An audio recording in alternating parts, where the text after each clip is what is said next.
두란노 이야기 성경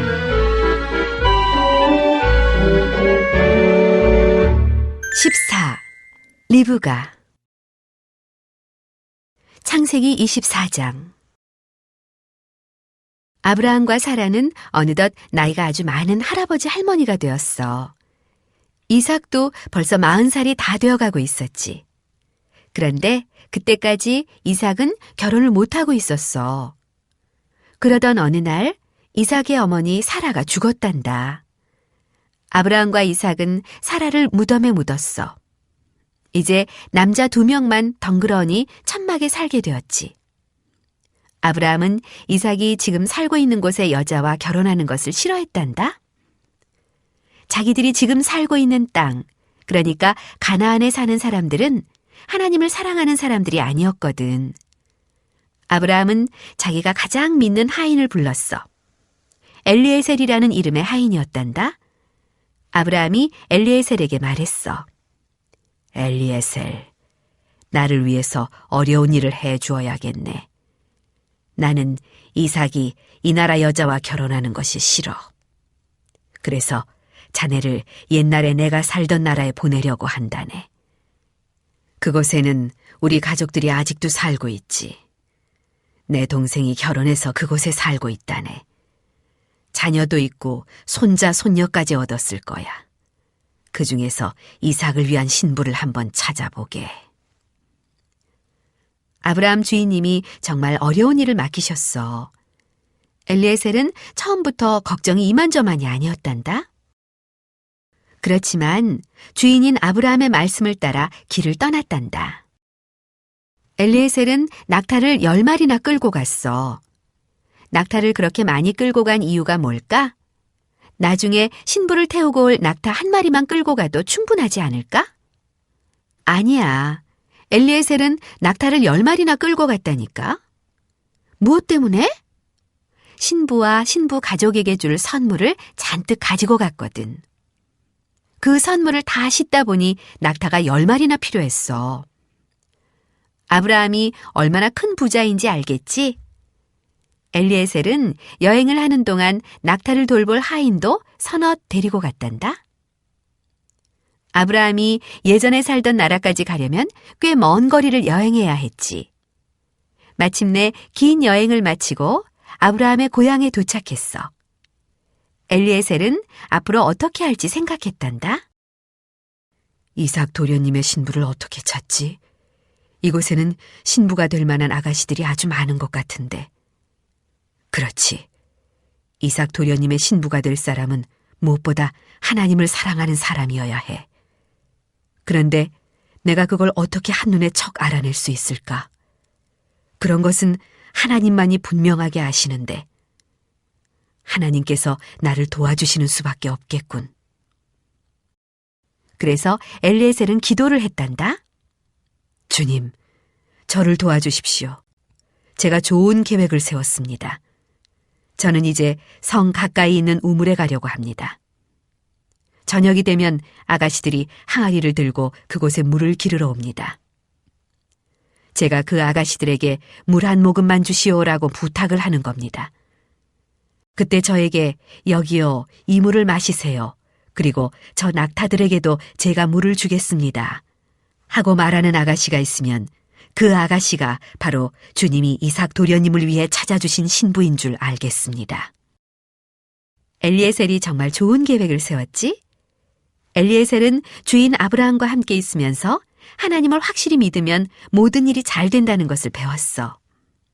그래서 자기도 이번 일을 위해 하나님을 믿고 계획을 짠 거야. 그 성에 있는 어떤 큰 집에 아주 예쁜 아가씨가 살고 있었지. 아가씨 이름은 리브가였단다. 리브가는 마음씨도 아주 따뜻했어. 리브가에게는 오빠가 있는데 오빠의 이름은 라반이었지. 리브가의 부모님도 모두 살아계셨는데 아버지의 이름은 부두엘이었지. 리브가는 매일 우물에 가서 물을 기러 왔단다. 물을 기르러 갈 때는 항아리를 메고 갔어. 항아리는 흙을 구워 만든 큰 병 같은 것인데 보통 어깨에 메고 다니지. 항아리를 어깨에 매면 항아리에 물이 가득 들어있을 때에도 잘 걸을 수 있거든. 여느 때와 같이 리브가는 항아리를 메고 우물에 물을 기르러 갔단다. 그때는 저녁 무렵이었지. 우물에 도착한 리브가는 저쪽에 어떤 사람이 서 있는 것을 보았어. 한 번도 본 적이 없는 낯선 사람이었지. 이 근처에 사는 사람이 아닌 것이 분명했어.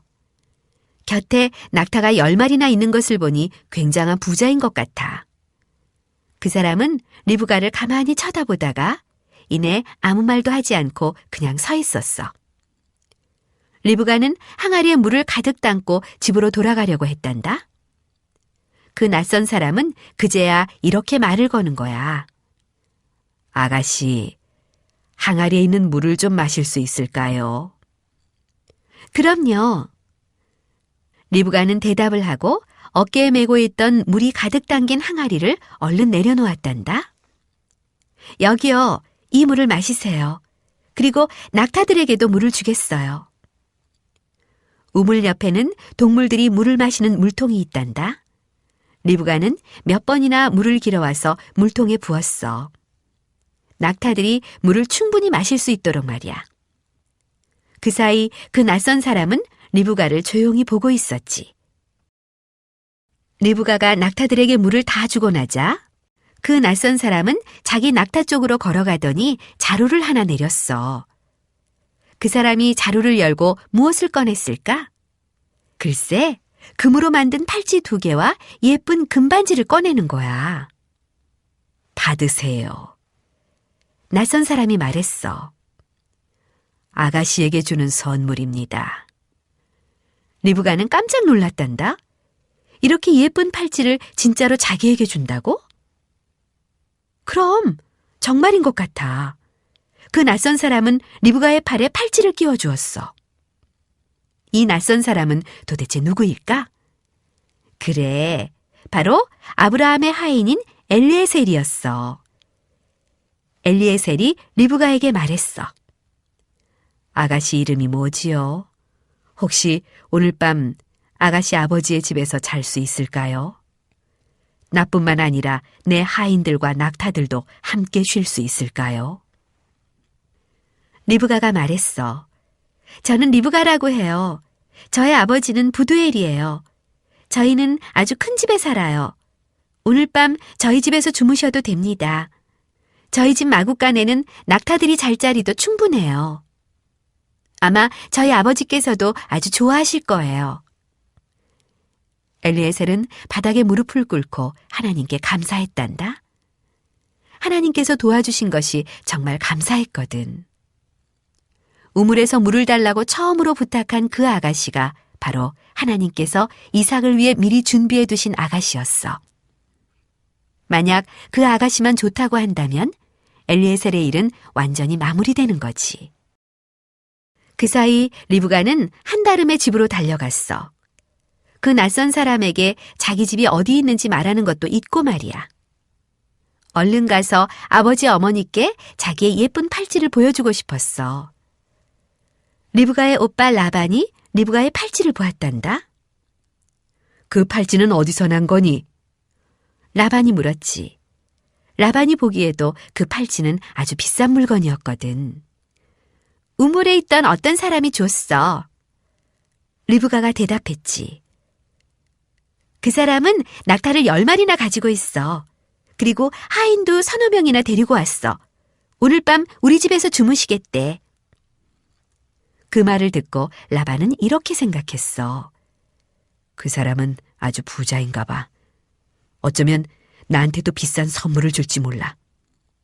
얼른 가서 그 사람을 우리 집으로 데리고 와야지. 아니, 그런데 리브가는 자기 혼자 이렇게 달려오면 어떻게 해? 정말 바보 같은 리브가. 라반은 얼른 우물가로 달려갔지. 엘리에셀은 그때까지 우물가에 있었어. 라반이 말했지. 저와 함께 저희 집으로 가시죠. 제가 어르신의 낙타를 위해 먹이와 건초를 다 준비해 놓았습니다. 이렇게 해서 엘리에셀은 리브가의 아버지인 부두엘의 집에 오게 되었단다. 부두엘의 집에 도착하자 먼저 낙타 등에 싣고 온 선물 보따리들을 다 내려놓았지. 그리고 낙타들을 마구간으로 데려가 먹이와 건초를 주고 푹 쉬게 했어. 엘리에셀과 하인들은 깨끗이 몸을 씻었단다. 긴 여행을 하는 동안 온갖 먼지를 다 뒤집어 쓰고 있었거든. 저녁 식사가 벌써 준비되어 있었어. 식사를 하기 전에 엘리에셀은 자기가 왜 이곳에 왔는지 말했단다. 큰 부자가 된 아브라함 이야기를 하고 얼마 전에 죽은 사라 이야기도 했어. 그리고 아직 결혼을 못한 이삭 얘기도 했단다. 마지막으로 주인 아브라함이 이삭의 신부가 될 사람을 찾아오라고 자기를 이곳에 보냈다는 말도 했지. 이곳은 아브라함이 예전에 살던 곳이야. 알고 보니 아브라함은 부두엘의 삼촌이었단다. 그러니까 아브라함과 리브가는 가까운 친척인 거야. 아브라함은 이삭이 자기들이 지금 사는 땅의 여자와 결혼하는 것을 원하지 않았어. 그곳 사람들은 하나님을 사랑하지 않았거든.